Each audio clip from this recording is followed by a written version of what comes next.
আলুখাড়া উপজেলায় আইন শৃঙ্খলা পরিস্থিতি অবনতি হওয়ার আশঙ্কায় ইতিমধ্যে 144 ধারা জারি করা হয়েছে।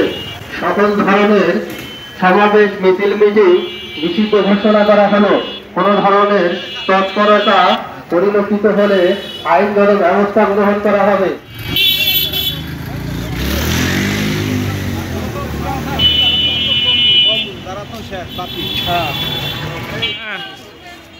তাহলে এটা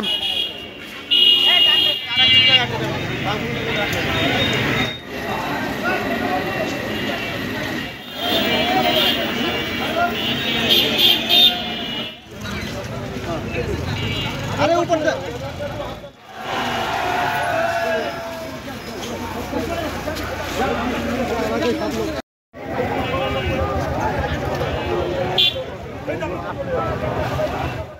পক্ষ সংঘর্ষের জন্য একত্রিত হয়েছিল, তারা দুই পাশে চলে গেছে। এখন আশা করি পরিস্থিতি ভালো আছে। জেলা থেকে 144 ধারা জারি করা হয়েছে। আমরা পুলিশের সহযোগিতায় ছিলাম এবং সব ধরনের ব্যবস্থা নেওয়া হয়েছে যেন কোনো রকমের আশঙ্কা না থাকে।